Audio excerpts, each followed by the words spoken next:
The Rap Roundtable. Yes, sir. The Rap Roundtable is back on deck with another edition of the lunch hour. You can look around and see that things look a little bit different. You know what I mean? But it's still the same roundtable energy. Yeah, man. You know what I'm saying? You see here, like, comment, and subscribe as you file into this chat.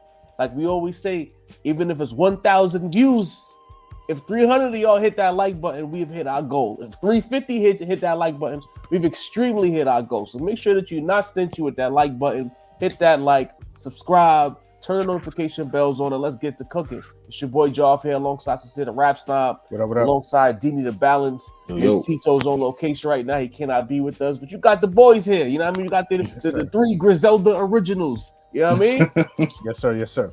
So let's lock in. Westside Gunn. Yo. Puts out what he called, ahead of the release, the album of the year. And then they pray for me. You know, the internet is buzzing. Everyone is talking. And I don't know, guys. You know what I mean? Let's talk about it. Let's talk about it. Let's parse this out, man. Let's parse this out, man. You are the Griselda OG of the Rap Roundtable. This is true. What are your thoughts after this release? My immediate thoughts, and then you pray for me, right? Already high expectations coming, you know, with the link to the Pray for Paris title, one of Westside Gunn's best projects. Some might say his best project. But it's, you know, it's like at least top 3, right? So he announces this. The track list comes out, 21 tracks. It's a long album. I don't know what's up with these long albums lately. Yeah. So it was a long listen, all right? But, you know, if it's all heat, if it's all fire, I don't mind a long album. You know what I mean? Starts off with A.A. Rashid. You know what I mean? He got some of the best just talking intros in the game, interludes and stuff like that. And then it goes into Mama's Prime Time with J.I.D. He killed it. You know what I mean? But then the sound starts changing on the album. You know what I mean?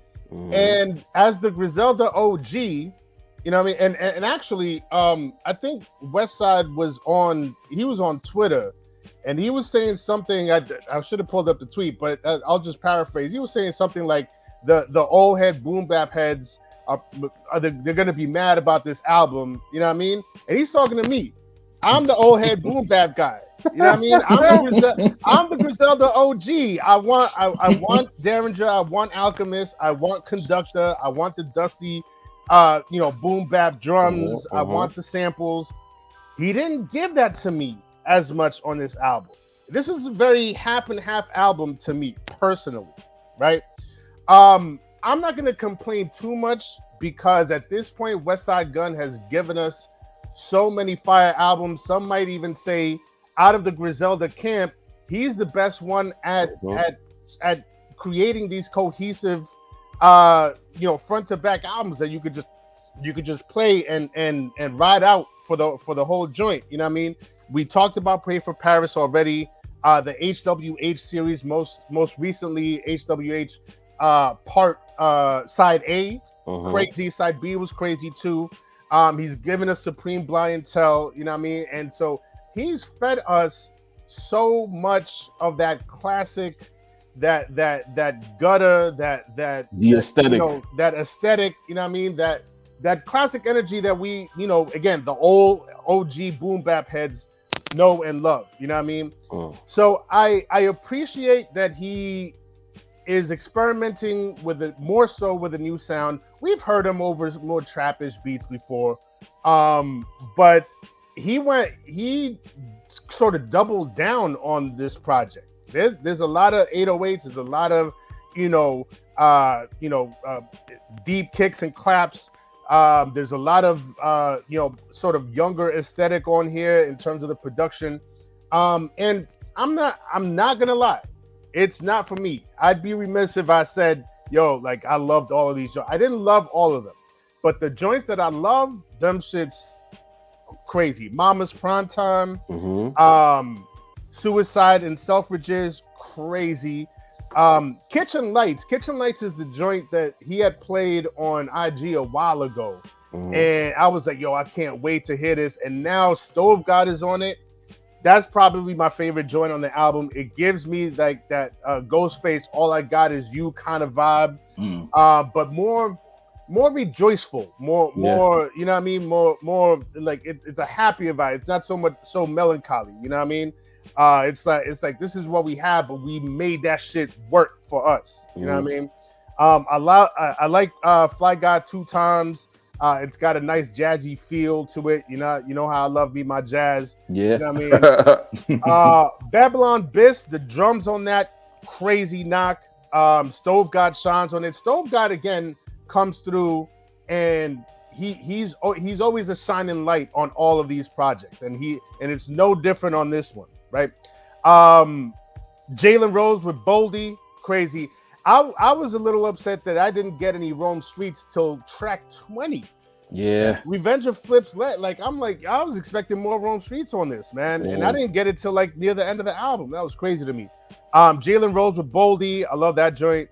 Out of the joints that have more of a trappish feel, you know what I mean? Ultra Griselda.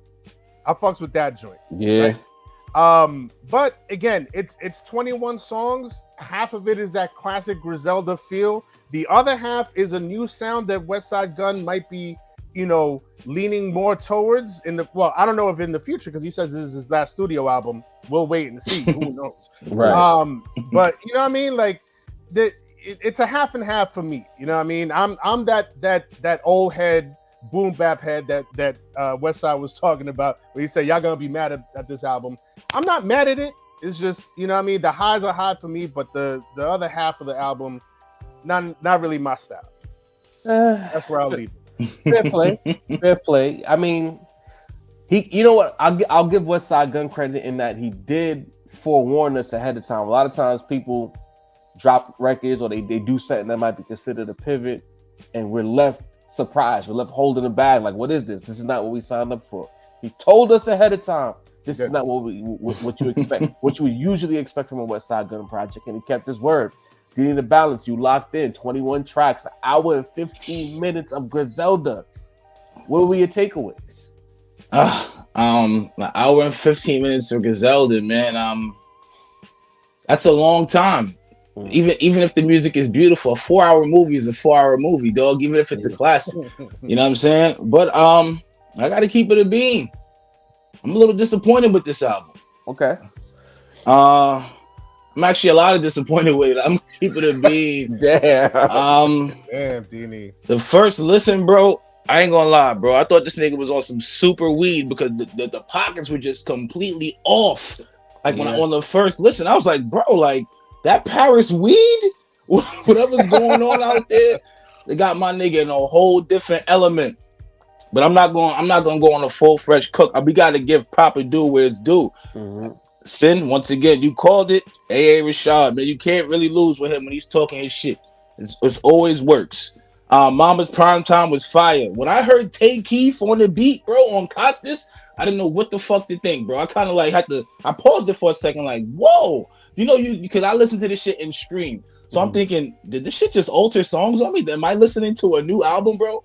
Shit just jumped on and said Tay Keith. I actually like that song. Shout out to Costas is fire. Great Conway, great Benny. I hated 1989, bro. I hated it.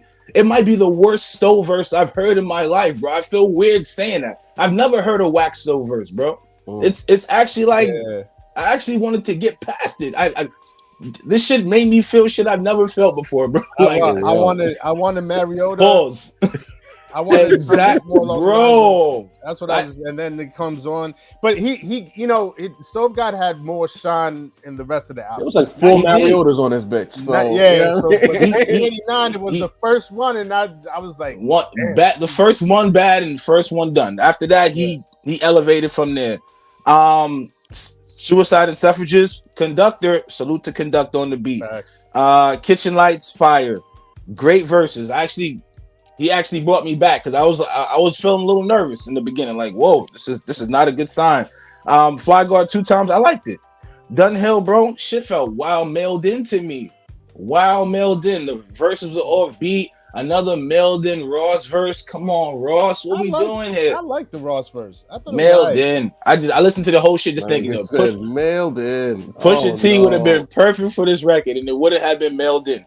House of Glory, fire. Stove redeemed himself completely.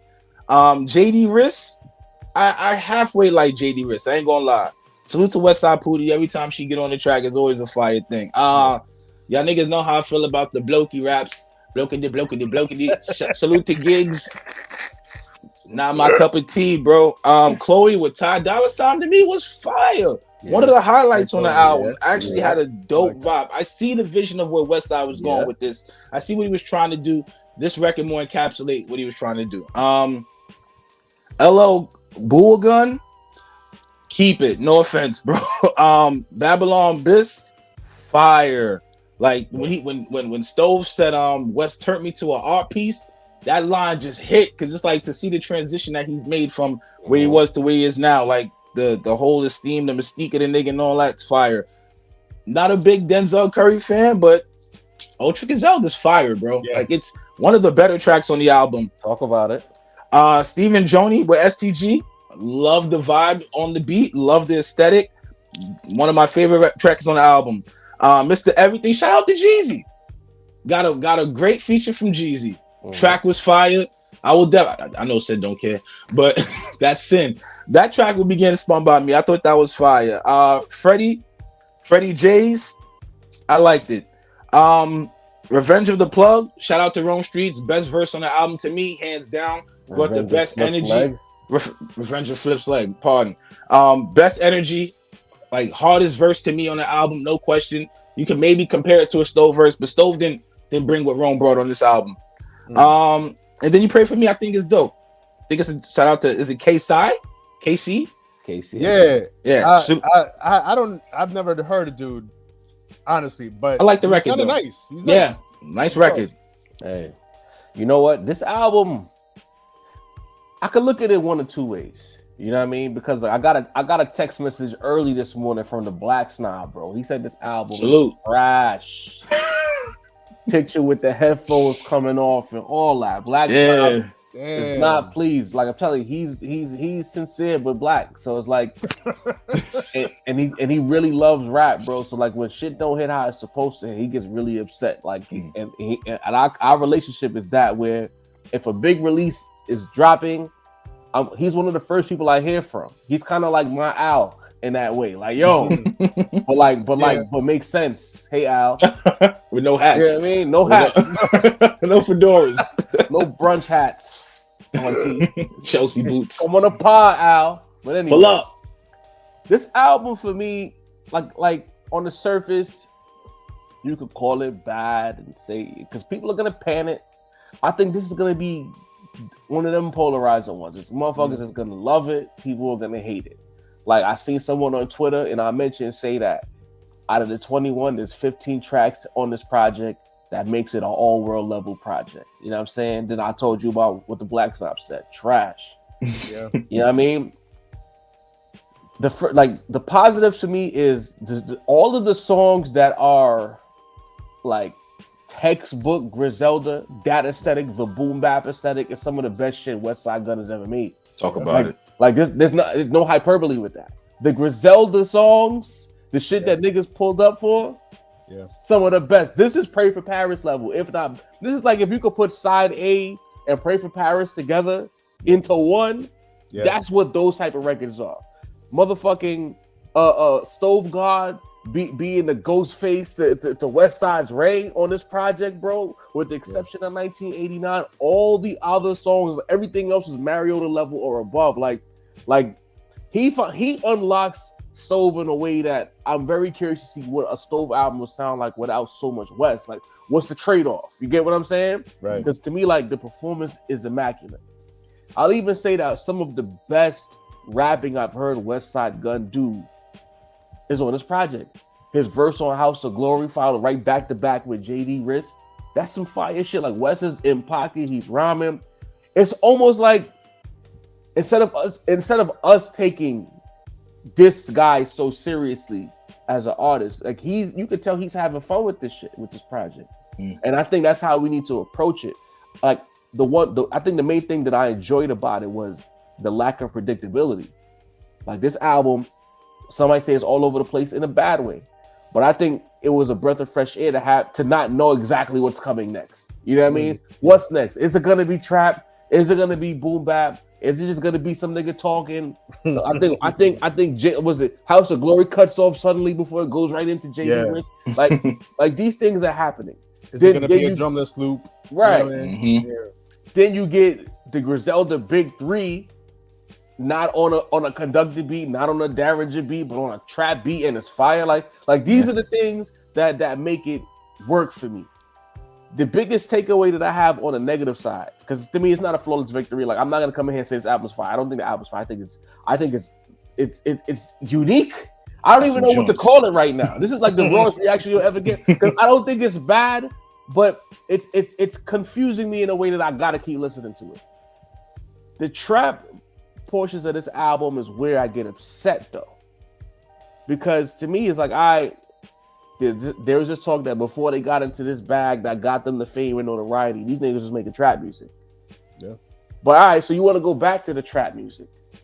But why are you going back to the trap? It's almost like you're going back to the trap music you stopped making. Like trap, like that trap sound on this album is dated, bro. Mm-hmm. You know what I'm saying? You. This shit this is not like trap has evolved. Yeah. If you're gonna do some trap, go get Metro, nigga. If you're the number one curator in the game, the number one quote trap producer in the game is Metro Boomin, and you live in Atlanta now. I'm sure he's right there. Reach out. And I know this other, you had Tay Keith on the album. He's made way better beats. Way better. And there's a few other notable fucking trap producers that you could have locked in with. Like it's early, forgive me, y'all. Like names, I'm not good with names. If you meet me and you tell me your name, I already forgot it like immediately. But forgive me on this reaction. But what I'm saying is there are way more notable. I'll put them in the chat. Put all the trap, all for the people who do like trap. You know how the chat get. Put the trap producers in the chat. Macito, if you watch it, put them names in it, because they were way better options, way better sonics. You get what I'm saying? Like why are we? This is like sounds like 2012 trap. It did Westside rapping on it. He's the worst part of all of his trap songs. It's like what's the pocket? Why are you rapping like if you show you can rhyme like this on House of Glory? There were way better pockets you could have connected with on these dated trap beats to make it work. It's like to me at a certain point it was like he must be going for like some kind of drunken master like rave kind of vibe where it's supposed to sound awful on purpose, but when you in the spot having a blast, it's gonna work. Like I that's the only play that I think makes sense in this equation. But Tim, what you got to say about it? I agree with you there. Like that's definitely. See, I can't. I don't really trust myself to have an opinion on the more trappish production on here because it's not my bag. Right. And at a certain point, it's like because I felt the same way. I was like, yo, these sound like sort of more like 2010, 2012 type of trap beats. But I was like, but maybe it just all sounds the same to me. I don't know. You know what I mean? Because that's just my ear. That's just me. I'm the old head, right? But when it really became evident to me, the Jeezy joint, there's a particular like accent sound, like this like high pitched kind of like sweeping synth sound that used to be used on like every trap beat, and then it just got played the fuck out, so they stopped using it. And now I hear it on this album, and I'm like, oh, this takes me right back to like 2013, like 10 years ago, bro. And I don't know, maybe that's what he wanted, maybe that's what he was going for, but definitely sounded a little dated to me.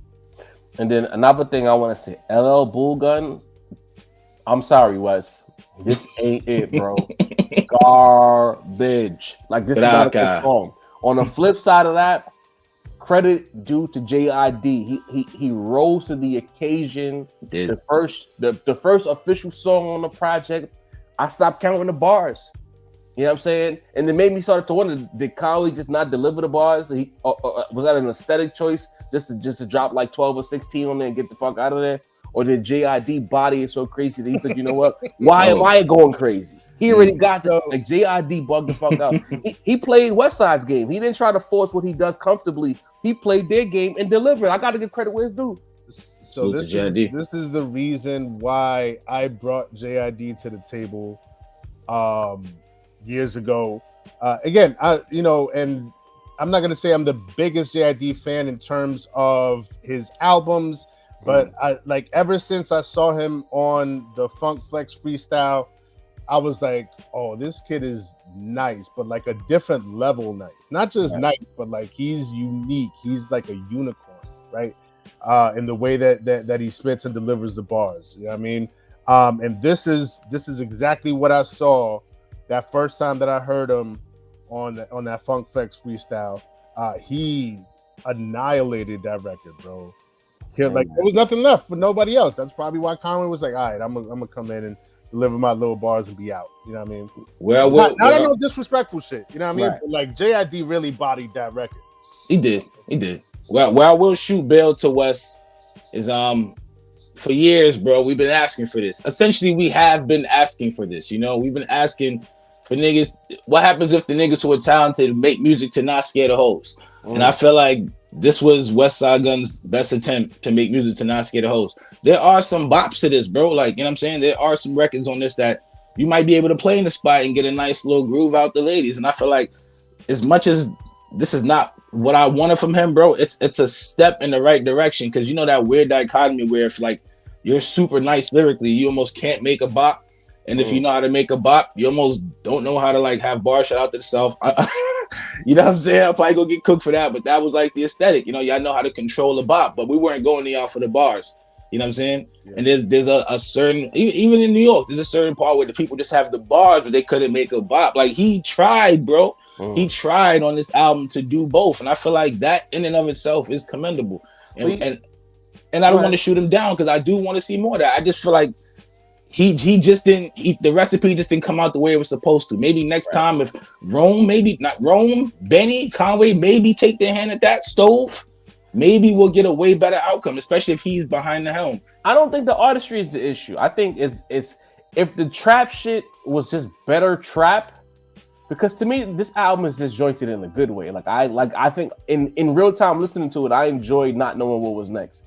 But if you're gonna give us that much trap, and I know he's residing in Atlanta right now, bro, then go walk around the street, see what these niggas is listening to, and adapt some of that. You know what I'm saying? And make it high level trap, because there's niggas out here who make trap music and it's still great, still bops. Yeah, like it's 2023. We don't need 2010 trap. Like I don't understand that, B. Like that's what's fucking me up. But we gotta move on. We don't want to keep like this. This is our reaction. The album is a mixed bag.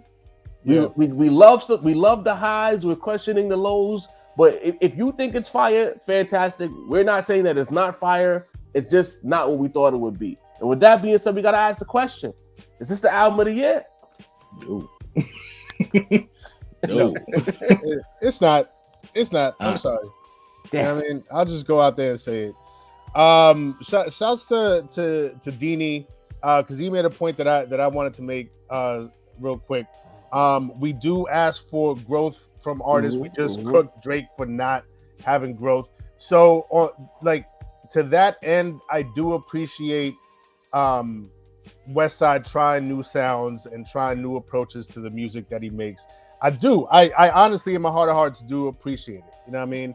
But like I was actually telling John the other day, I'm actually fine. Because Westside Gunn makes what I like so well, I was actually always fine with him just being in the box that he's in. You know what I mean? Conway and Benny, because they're such great lyricists, I've always said, I want them to grow and stretch a little bit, and maybe see what other bags they can get in, and challenge themselves. But with Westside, I always loved the aesthetic that he gave. I think he curated it perfectly. So with all that being said, this album is a little bit too much of a mixed bag for me to call it album of the year. Definitely not album of the year. You know what I mean? Definitely. I mean, Westside Gunn is also a wrestling fan, so I know that part of his thing is to talk very highly of himself. You know what I mean? Promote himself better than anyone could ever promote him. So I get it, but nevertheless, we're critics. You know what I mean? Sorry, Drake, we're critics.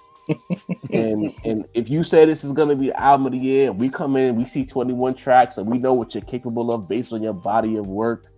We gotta grade it on what you told it's gonna be, and it's not album of the year. So I have to say, it's not. Dini Nobel? No? Nah. All right. Last segment before we get out of here, you know what I'm saying? Are rappers becoming too sensitive? So now we going right back to this Drake and Joe Budden thing. The more this thing unfolds, the more we deduce that this was not part of the rollout. I will say, based on what I listened from the pod episode, that Drake did use Joe as an opportunity to create a conversation and create energy around the album, being that the initial feedback was very negative. But at the same time, it's like I felt like his approach is a little soft, you know. He DMs Joe Budden. I'm gonna read the DM to you guys. He says, "Take a chill pill, Anthony. Have a drink. Throw on some instrumentals. Maybe write one of those fellas do your thing, let me do my thing joints for old time's sake. A little radio play would do you some good, Papa." He continues by saying, "Cause you bringing up friends and the bitches I fuck. Like you know anything about that.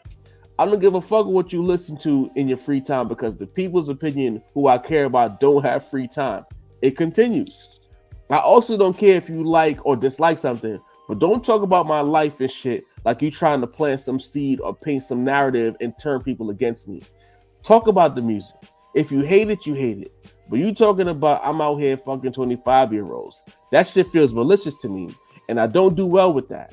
Your nerd co-host can sit and talk about a gangster this and that, but keep it journalistic, jabronis." Jabronis? Yeah. Hold up. Right off the bat, who is actually talking about the 25-year-olds that he's messing with? Joe brought it up because Drake brought it up in his music. If I'm reviewing an album and I'm talking about an album, right, or reacting to an album, and we're parsing out the bars, we're dissecting them, we're like, this is what he said, you know what I mean? And the bars, you know, or the lyrics allude to a bigger theme throughout the album and throughout a lot of its discography, especially in recent years. People are going to make that connection, you know what I mean? And they're going to talk about it. So for you to bring up certain aspects of your life in your lyrics, and then when people talk about and react to the album, and for you to say, no, but you shouldn't be talking about that. Motherfucker, don't bring it up in the bars then. Don't talk about it. You don't bring it up. That doesn't make any sense to me, bro. Dini, I got nothing, bro. Like maybe you can make sense of this, bro. I want to blame this on just two light-skinned niggas just having the time of their lives, bro. But it's a lot more than that. This is a feud between two dudes that stems back, like I said on the pod before. I'm sure there's a litany of mixed energies. Yeah. You get what I'm saying over there. They probably played in the same waters. You know, something hit, bro. You know when you're talking to a man, something hit. When he writes you a book as a reply, it's something hit. And I don't know what that thing is, though. That's the thing I really want to know. But I think there's something between Drake, because I've never seen Drake come out like this, bro. He's never DMs and book replies. And there's like I said, I genuinely think he was a fan of that man. He wanted that man's approval. He didn't get it, and now he's on like I'm the man shit. So I'm gonna try to cook the nigga that's kind of cooked me. That's all it really is, man.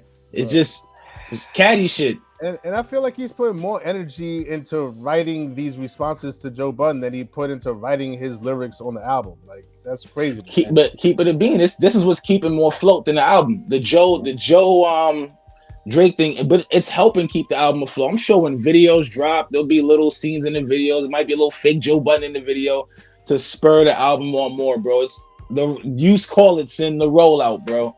You know what I'm saying?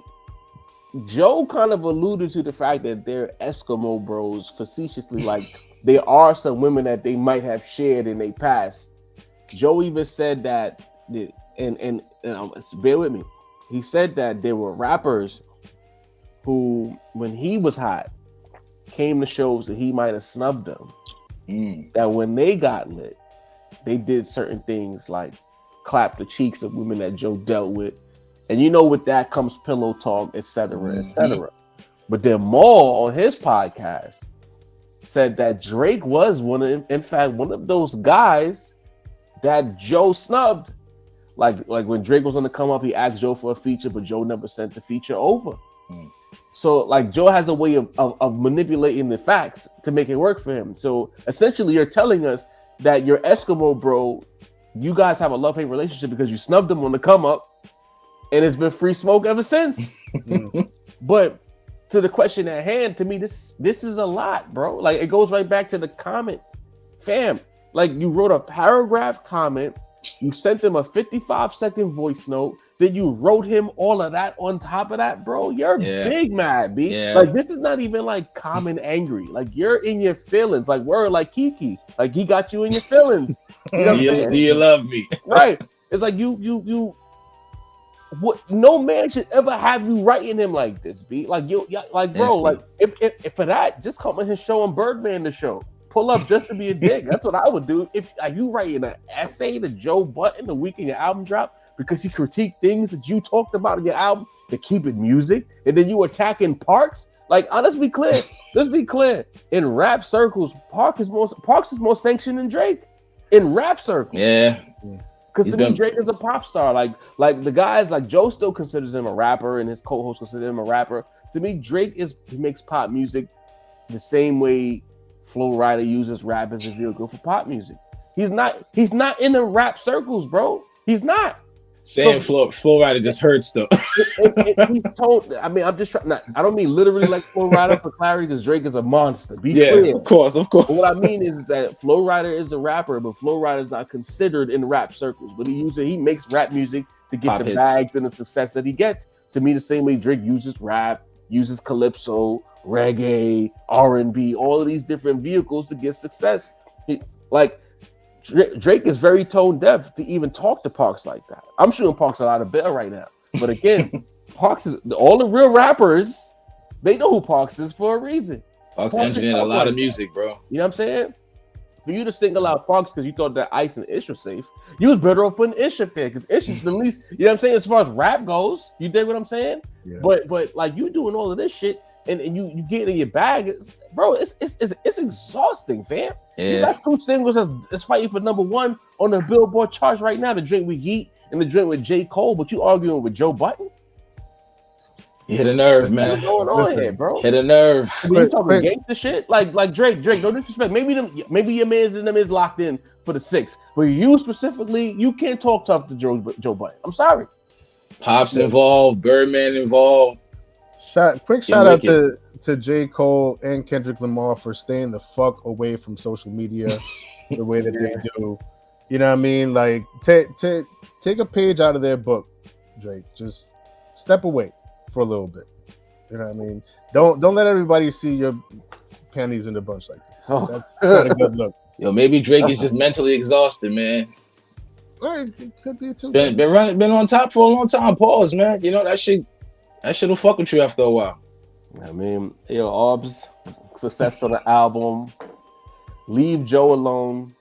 Joe, stop telling us half truths and then have Maul blow you up. This whole thing is messy. You know what I mean? But we're gonna stop right here. Quick reaction because we got jobs, so we can't really lock in and give you the hour-long lunch hour we normally do. But we definitely wanted to react to this Westside Gunn album. And we gotta digest it a little bit more. You know what I mean? Like it just requires more time than the normal fire, or like we knew Aubrey's album wasn't it. It was easy. You know what I mean? Hey, I'm gonna leave it off here. Is this the underground or overground version of the Drake album? Oh wow. The mixed bag. I'm not doing that. It's kind of scattered. You know what I mean? Like you don't really have a cohesive run anywhere. It's just you know what I mean? Like I don't know. Maybe this is his playlist. For the world. Maybe that's the next wave. Maybe he's jumping on the wave. I see a lot of people jumping on a lot of waves that seem to be like the next wave. So the trap niggas get their trap music, the Griselda heads get their Griselda music. Kind of works out for everybody. And I'll leave it like that, considering what the stream game is. Like we learned a few years ago, some of these albums are bloated specifically for stats. Mm-hmm. The more tracks you have to stream, the more streams you get, right? Makes sense. You know what I mean? But nevertheless, let's bring the show to a close. As always, hit that like button. Of course, we know you're going to comment. I love telling us off. Hit the subscribe. 300 likes, hopefully 350. Go to roundtablemerch.com. Get your merch. You know what I'm saying? Get your merch. Roundtablemerch.com. Cop those truckers. We got new merch loading up real soon. Get familiar, lock in. Denny the Balance, take us home. Yo, y'all know what y'all here for, man. It's the Rap Roundtable. Salute to Jaw, the point guard. Sincere the rap snob. Mesito, we see you, bro. I'm Denny the Balance of the Force. With our powers combined, it's the Rap Roundtable, man. The vaulted lunch hour. You dig? Boom!